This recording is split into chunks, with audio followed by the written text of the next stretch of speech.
ओम ओम।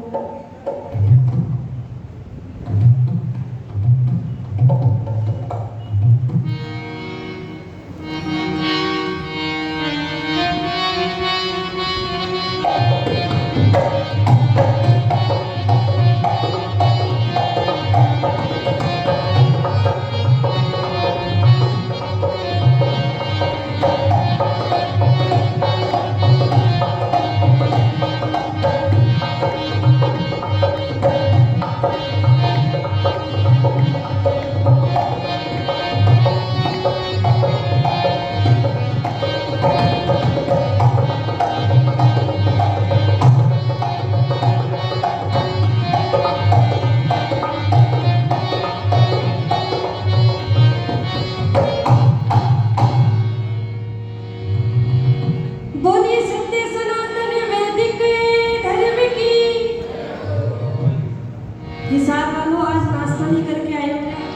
जरा जोरदार जय घोष में, क्योंकि समापन सत्र है तो वो उत्साह दिखना चाहिए। एक बार जोरदार जय घोष करिए। बोलिए सत्य सनातन वैदिक धर्म की। हाँ ये बात।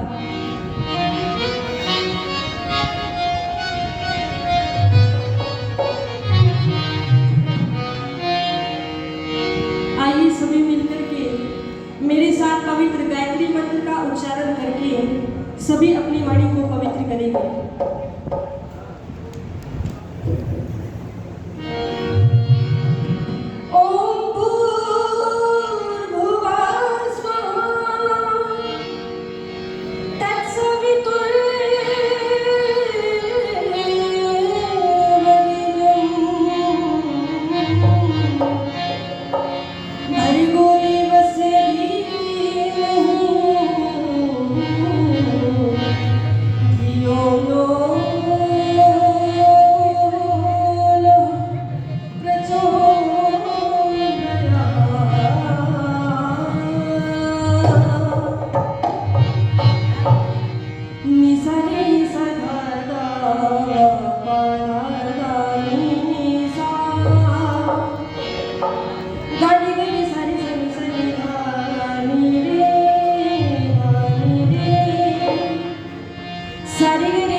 इसका कुछ मुख्य उद्देश्य भी होगा।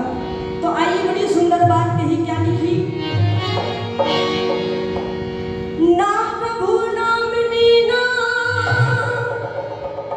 तेने जिंदगानी में, ना प्रभु नाम लीना तेने जिंदगानी में, तेरा जीवन बीत गया यूं ही मनमानी में, ओ तेरा जीवन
ये सुंदर काया, और इस सुंदर काया को प्राप्त करने के पश्चात भी ये जीवात्मा उस परमात्मा का चिंतन मनन नहीं करता। ये विडंबना है समाज की। हमें प्रत्येक रोजमर्रा के कार्य याद रहते हैं, लेकिन उस ईश्वर का भजन हम करना भूल जाते हैं। और यदि पंक्तियां समझ में आए तो मेरे साथ पीछे पीछे गाने का प्रयास करिए। क्या लिखा?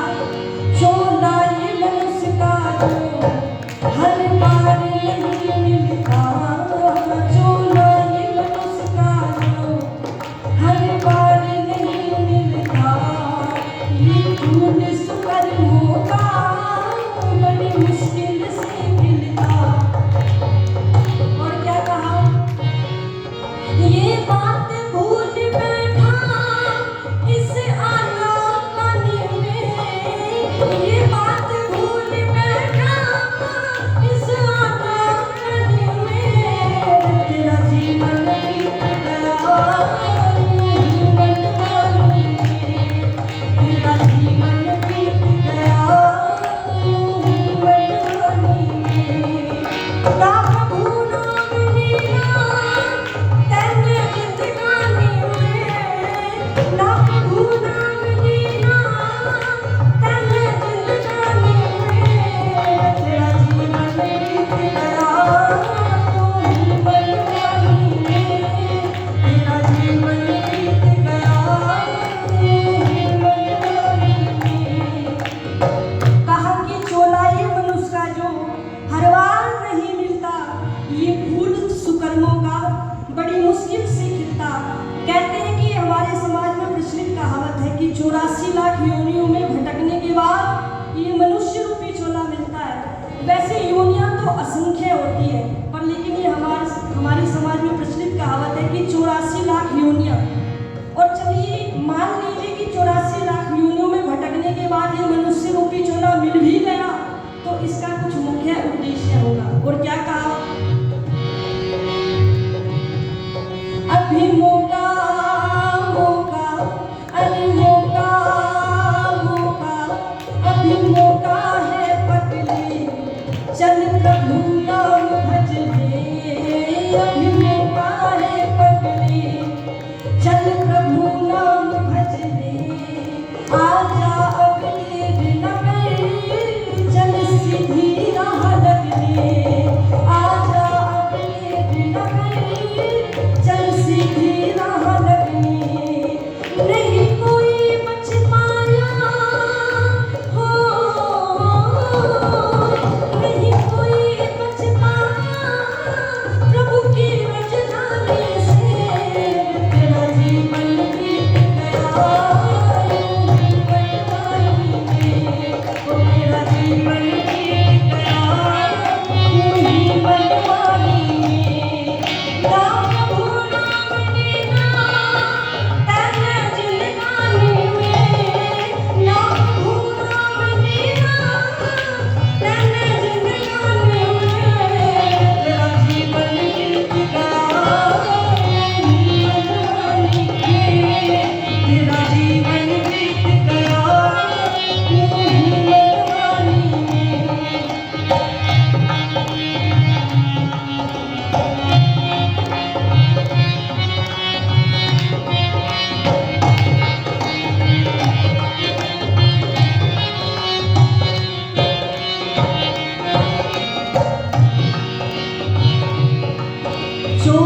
चंचल होता है। मन कहता है कि चलो चल करके बाजार में घुमाएं, तो हम बाजार में चले जाते हैं। मन करता है कि खेल कूद कर ले, तो खेलने लग जाते हैं हम।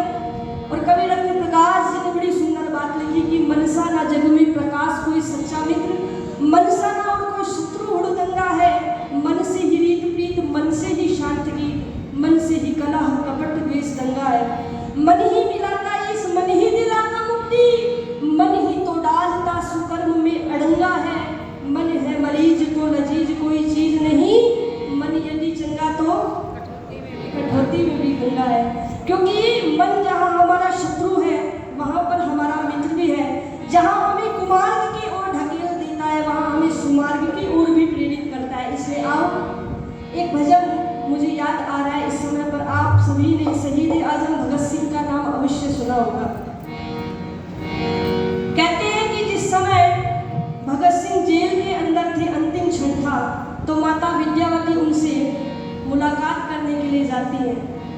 तो कहते हैं कि माँ जब विद्यावती जेल के अंदर जाती है तो भगत सिंह का चेहरा देख करके, क्योंकि माँ तो माँ होती है, भगत सिंह अपनी माता जी का चेहरा देखते हैं और देख करके कहते हैं कि माँ तेरी आंखों में मुझे आंसू नहीं नजर आने चाहिए, लेकिन माँ तो माँ होती है। जब देखा कि अंतिम क्षण आ गए तो माता विद्यावती की आंखों से आंसू छलक आते हैं। तो ये देख करके भगत सिंह से रहा नहीं जाता और कहते हैं कि माँ मुझे तुझसे ये उम्मीद नहीं थी, मैं तो चाहता था कि तू मेरा हंसते हुए मुस्कुराते हुए मुझे विदाई दे, मेरे अंतिम क्षणों में मेरा ढांढस बताइए तेरी आंखों में आंसू कैसे माँ। यदि सच्ची अर्थों में मेरी माँ है ना तो मेरी आखिरी इच्छा पूरी कर दे। माता विद्यावती अपने आंखों के आंसू को पोंछती है और पूछती है भगत तेरी क्या आखिरी इच्छा है। तो भगत सिंह कहते हैं कि माँ तू चाहती थी ना कि मैं एक दिन बारात लेकर के जाऊं, तेरे लिए एक दुल्हन लेकर के आऊं, तो आज मैं उसी दुल्हन को लेने के लिए जा रहा हूँ। और वो कौन सी दुल्हन है? वो कोई ऐसी दुल्हन नहीं है कि तू कहेगी कि मुझे परेशान कर रही है, मुझसे लड़ती है, मुझसे झगड़ती है। वो तुझे तो क्या अपितु पूरे भूमंडल में किसी को भी दुख देने वाली नहीं होगी, अपितु सुख देने वाली होगी। क्या नाम है उस दुल्हन का? तो भगत सिंह कहते हैं आजादी, आजादी रूपी दुल्हन को लेकर के आऊंगा। एक बार जोरदार ताली बजा के स्वागत कीजिए। इसलिए आप माता विद्यावती से एक आग्रह करते हैं कि माँ तू चाहती है ना कि तेरा बेटा बारात चढ़ के जाए, तो एक मेरी आखिरी इच्छा पूरी कर दे। क्या कर दे? कि जैसे बारात विदा होने से पहले माताएं बहनें घर में बैठ करके गीत गाती है ना, उसी प्रकार से तू भी मेरी अंतिम विदाई इसी प्रकार कर। माता विद्यावती अपने आंखों के आंसू को पोंछती है, उल्टे पांव घर जाती है, सारी मोहल्ले गली में जाकर के बहनों को बुला करके कहती है। तो सारी मोहल्ले वाली बहनें सोचती है कि शायद जवान बेटा फांसी के तख्ते पे झूलने वाला है, तो माता विद्यावती दुख प्रकट करने के लिए, शोक प्रकट करने के लिए इकट्ठा कर रही है महिलाओं को। लेकिन जब माता विद्यावती के घर पहुंचते हैं तो नजारा ही कुछ और था। माता विद्यावती तो ढोलक लेकर के बैठी हुई है। जब देखते हैं तो पूछते हैं कि अरे ओ विद्यावती तू पागल हो गई है क्या? अरे तेरा जवान बेटा फांसी के तख्ते पे झूलने वाला है और तू ढोलक बाजा लेकर के बैठी हुई है। तो माता विद्यावती उस समय बड़ी सुंदर बात कहती है कि सुनो बहनों, मेरा भगत कोई फांसी पे नहीं चढ़ने वाला, मेरा भगत तो मेरे लिए दुल्हन लेकर आने वाला है। तो बड़ी सुंदर बात कहती है उस समय। क्या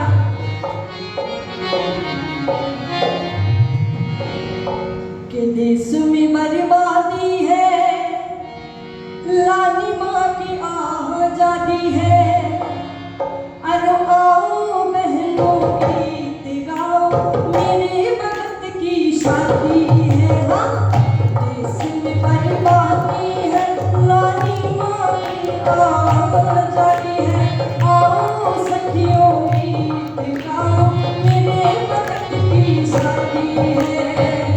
देश में बर्बादी है, लानी माँ की आजादी है, आओ सखियों गीत गाओ, मेरे भगत की शादी है, मेरे भगत की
बीड़ी लगा गई, हाथों ऊपर सजा गई, राखड़ी बंधवा गई, अब मरने की दुनिया दी है। हाँ, देश में बर्बादी है, लागी बाकी आओ जाती है, आओ बहनों गीत गाओ, तेरे वक्त की शादी है।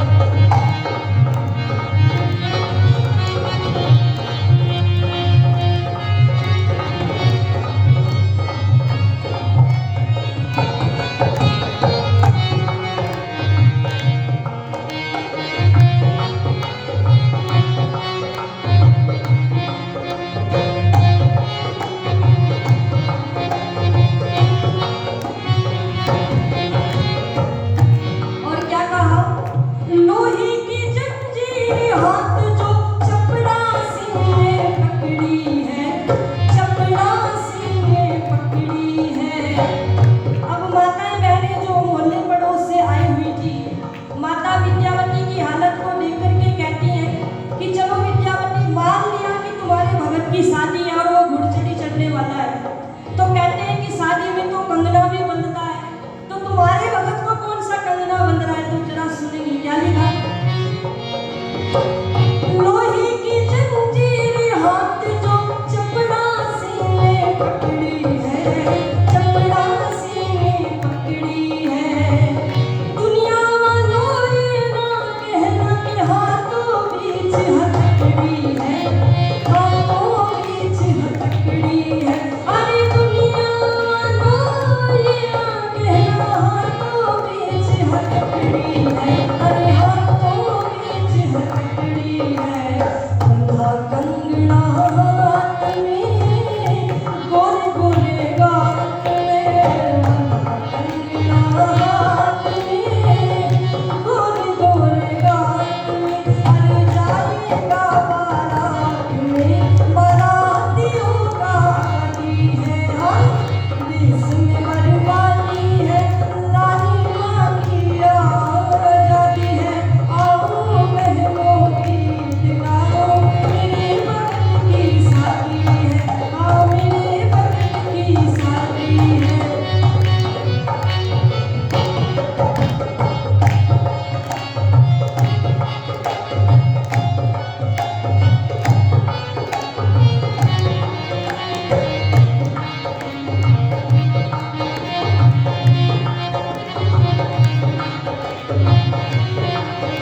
उनकी भी माओ की इच्छा थी कि एक दिन वो सहरा बांध करके दुल्हन लाए, लेकिन वो दुल्हन लेकर के आए कौन सी दुल्हन?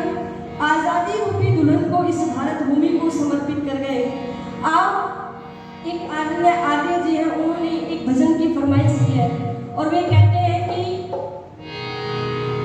कि कुछ हरियाणवी में सुना दीजिए बहन जी। तो आइए, एक भजन मेरे पिताजी को बहुत प्रिय था ये भजन, और दोबारा गाने का प्रयास है। आइए, बड़ी सुंदर बात, क्योंकि जितने भी क्रांतिकारी वीर, जितने भी देशभक्त हुए हैं, उन्होंने सत्याग्रह प्रकाश अमर ग्रंथ को पढ़ पढ़ के अपना तन मन धन इस देश पे न्यौछावर किया था।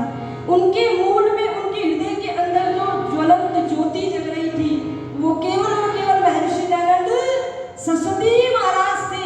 इसलिए आओ, महर्षि दयानंद सरस्वती जी वेदों का उजाला लेकर के आए थे। जिस समय महर्षि दयानंद सरस्वती जी का प्रादुर्भाव इस समाज में नहीं था, तो नाना प्रकार की कुरीतियों एवं आडंबरों ने इस भारत माँ को जकड़ा हुआ था। तो उन बेड़ियों से मुक्त कराया और उजाला लेकर के आए। क्या कहा?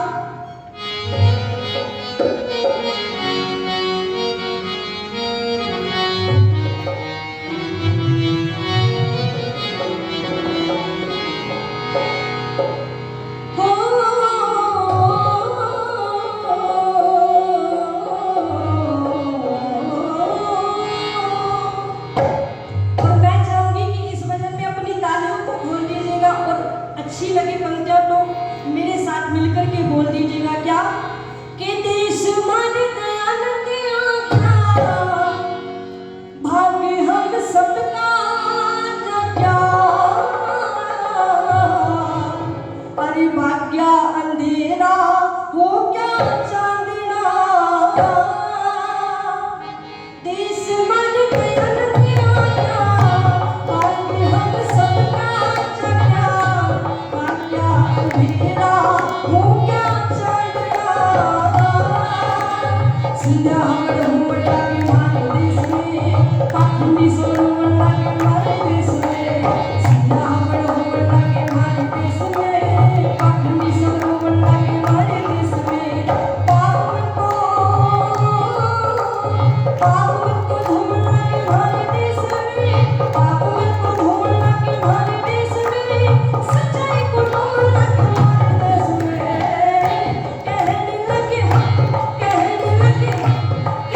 लगे दयानंद आज्ञा, बाकी हम सबका क्या, भाग्य अंधेरा हो क्या चांदना।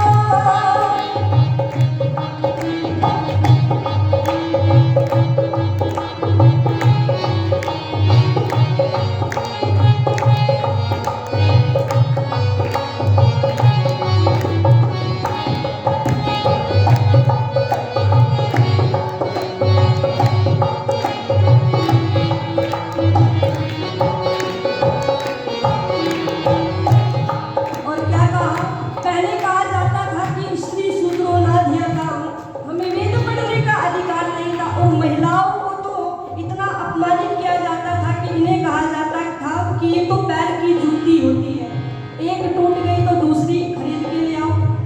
बड़े अत्याचार होते थे। और क्या कहा? हृदय के मुरझाए फूल फिर तय खिल गए, पढ़ने के अधिकार हमें फिर तय मिल गए। हृदय के मुरझाए फूल फिर तय खिल गए, पढ़ने के अधिकार हमें फिर तय मिल गए। और ढोंगी ढोंगियों के महल फिर तय हिल गए, ढोंगी ढोंगियों के महल फिर तय हिल गए, किचड़े भाई भाई हम फिर तय मिल गए। देश मन दयानंद आज्ञा, भाग्य हम सबका क्या, भाग्य अंधेरा हो क्या चांदना, संध्या हमर लागे हमारे देश में, पाखंडी सोनमर लागे हमारे देश में, संध्या हमर लागे हमारे देश में, पाखंडी सोनमर लागे हमारे देश में। पावन को धूम लागे हमारे देश में, पावन को धूम लागे हमारे देश में, सच्चाई को धूम लागे हमारे देश में। कहने लगे दयानंद आज्ञा, भाग्य हम सबका क्या, भाग्य अंधेरा हो क्या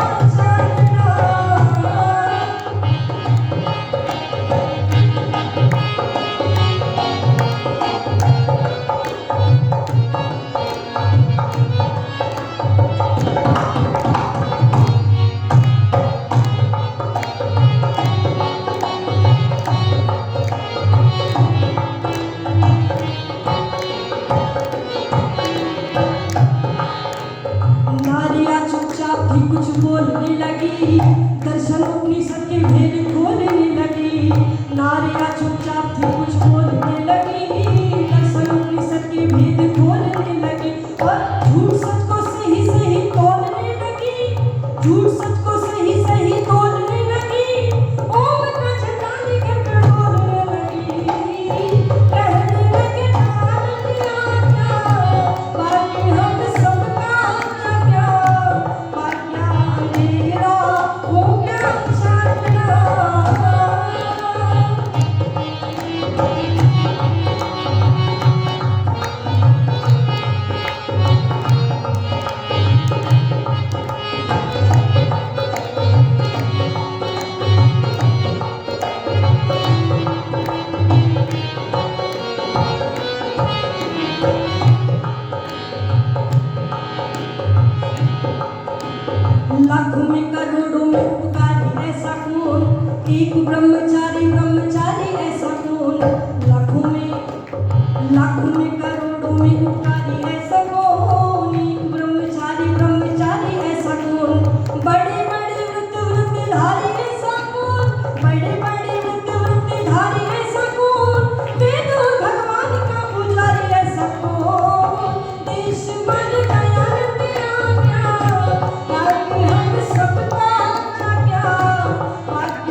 उत्साहवर्धन करिए। एक बार माता जी को जोरदार ताली बजा करके सभी स्वागत कीजिएगा।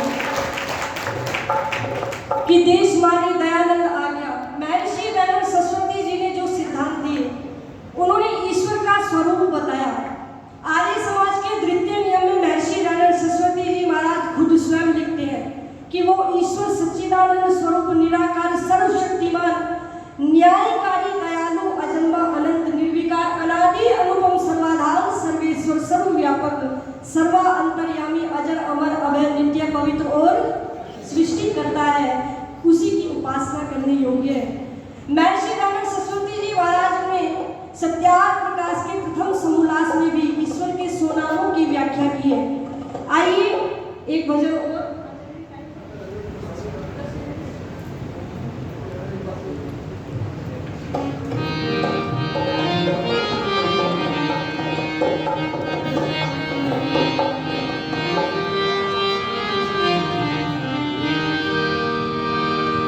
महर्षि दयानंद सरस्वती जी ने सत्यार्थ प्रकाश के प्रथम समोल्लास में ईश्वर के स्वनामों की व्याख्या की। और जब वे स्वनामों की व्याख्या करते हैं तो वो लिखते हैं कि ये सब गुणवाचक नाम है, अर्थात गुणों पर आधारित नाम है, लेकिन मुख्य नाम निज नाम ओम बताया। आदरणीय माता जी भी उत्साहवर्धन हेतु कुछ पारितोषिक देकर के सम्मानित करें। और जोरदार ताली बजा करके सभी दाताओं का स्वागत कीजिएगा। ये भारत भूमि किस प्रकार की है? कहते हैं कि कभी विदेशी लोग आकर के ऋषि मुनियों के चरणों में बैठ करके यहाँ पर राजनीतिक सांस्कृतिक शिक्षा लेकर के जाया करते थे। लेकिन आज इस भारत की हालत किस प्रकार की हो गई है? इस समय पर पंडित शोभाराम प्रेमी जी की पंक्तियां मुझे याद आती है। बड़ी सुंदर बात, बड़ी सारगर्भित शब्दों को इस भजन में पिरोया गया। और क्या कहा? अरे ओ दुनिया वालों, अरे हाँ दुनिया वालों, ये देश हमारा जग से न्यारा, अरे आपका तारा हम सबको प्राणों से प्यारा हो।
व्यास पतंजलि कपिल कणाद जैमिनी गौतम व्यास पतंजलि कपिल कणाद जैमिनी गौतम ऋषि दयानंद योगी कृष्ण श्री राम पुरुषोत्तम व्यास पतंजलि कपिल कणाद जैमिनी गौतम ऋषि दयानंद योगी कृष्ण श्री राम पुरुषोत्तम ऋषि दयानंद योगी कृष्ण श्री राम पुरुषोत्तम उच्च कोटि के संत महात्मा योद्धा वीर धीर धर्मात्मा पैदा हुए हैं जिनका एक दिन सकल विश्व में चमका सितारा हो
कि देश हमारा जग से न्यारा आँख का तारा हम सबकी आंखों का तारा। आइए ये भारत भूमि का इतिहास जब हम पढ़ करके देखते हैं, रामायण कालीन जब हम इतिहास को पढ़ करके देखते हैं तो उस समय पर हमें एक समर्पण की भावना देखने को मिलती है, लेकिन इसके विपरीत जब हम महाभारत कालीन इतिहास को उठा करके देखते हैं तो वहाँ पर हमें स्वार्थ की भावना ज़्यादा देखने को मिलती है।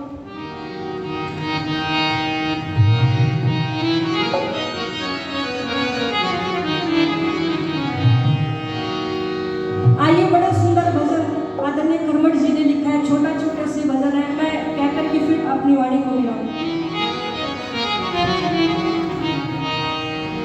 रामायण कालीन इतिहास में इतने बड़े राम राज्य को, इतने बड़े साम्राज्य को दोनों भैया भरत और राम ने फुटबॉल बना करके रख दिया। एक भैया कहता है कि भाई मुझे राज्य का संचालन नहीं करना, तो दूसरा भी कहता है कि जब आप संचालन नहीं करोगे तो मैं भी उस राज्य को चलाने वाला नहीं हूँ। भैया आपके बिना अयोध्या नगरी में मैं लौटने को तैयार नहीं हूँ। तो आइए बड़ा सुंदर दृश्य बताया गया और कहा गया क्या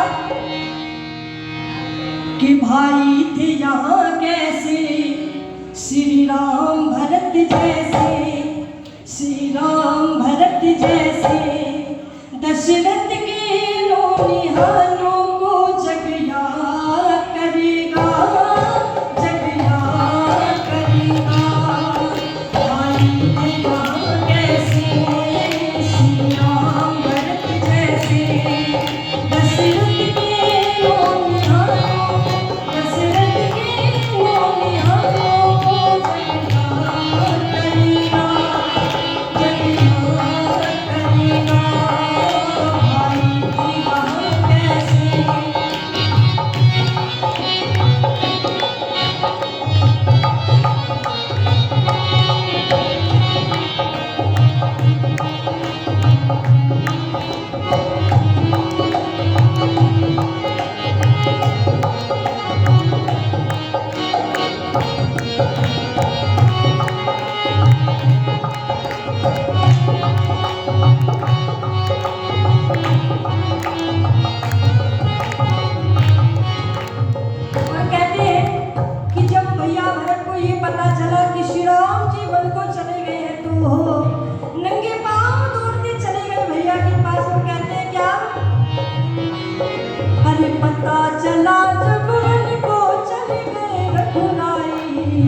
भीष फकीरी भरत का गर्द जटाओं में,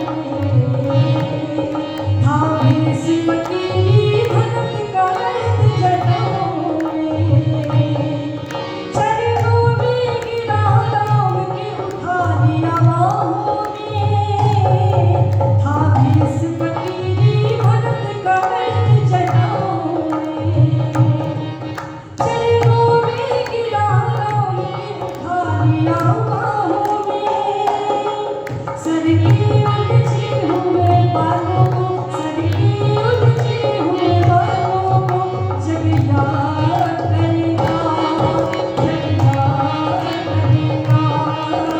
भाई तेरा कैसे, श्री राम भरत कैसे, दशरथ के रोए हाथों को जग याद करेगा, जग याद करेगा।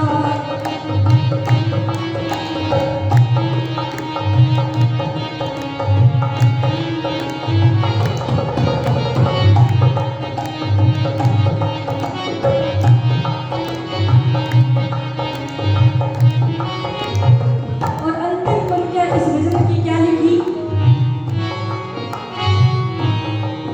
सुग्रीव विभीषण कर मठ थे खोए खोए, सुग्रीव विभीषण कर मठ थे खोए खोए, श्री राम भरत का प्यार देख करके रोए, सुग्रीव विभीषण कर मठ थे खोए खोए, श्री राम भरत का प्यार देख करके रोए, उन त्याग के मस्त ख्यालों को, उन त्याग के मस्त ख्यालों को जग याद करेगा, जग याद करेगा। भाई तेरा कैसे, श्री राम भरत जैसे, भाई तेरा कैसे, श्री राम भरत जैसे।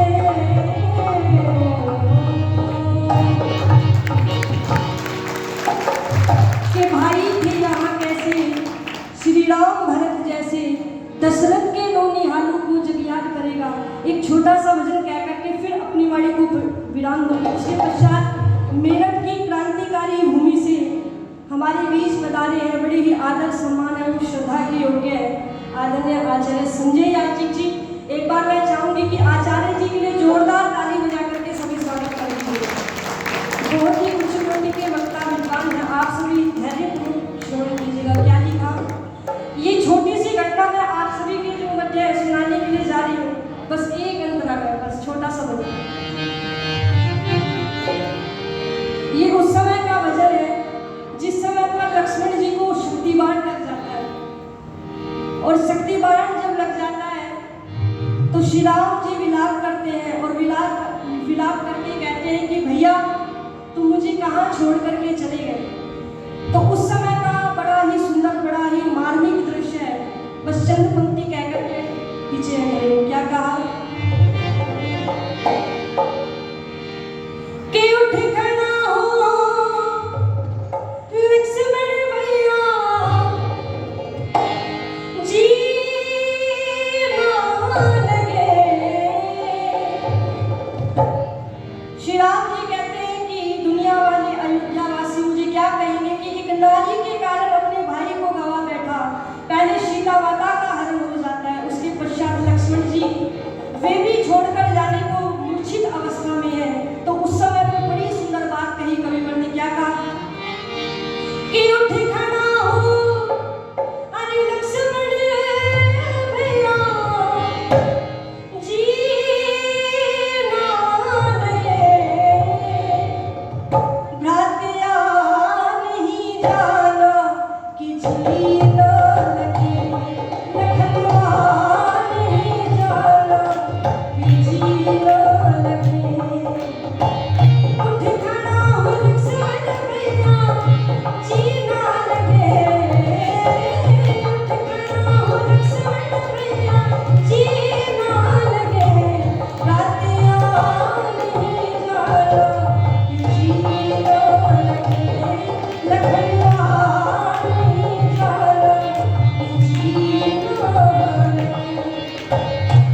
संजीवन बूटी लाई लक्ष्मण को घोल पिलाई चला रे चला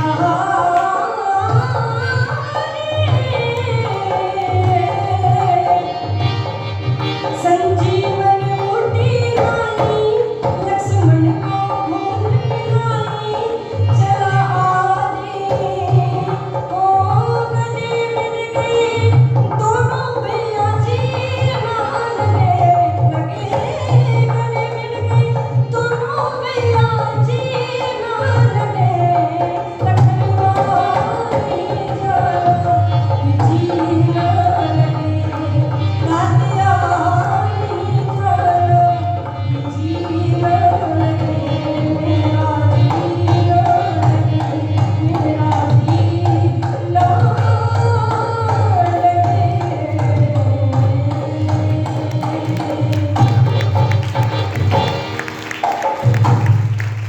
कि संजीवनी बूटी लाई लक्ष्मण को घोल पिलाई और गले मिल गए दोनों भैया। आइए जी कुछ विचार मैंने भजनों के माध्यम से आप सभी के सम्मुख रखने का छोटा सा प्रयास किया। आप सभी महानुभावों ने मातृशक्ति एवं छोटे छोटे प्यारे बच्चों ने ज्ञानपूर्वक शांचित मनोभाव से हृदय के आप सभी का कोटि कोटि धन्यवाद। इति ओम शांति। तो धन्यवाद। इस अवसर पर आप सभी के द्वारा थोड़ा सा दान या समाज को दान हुआ है।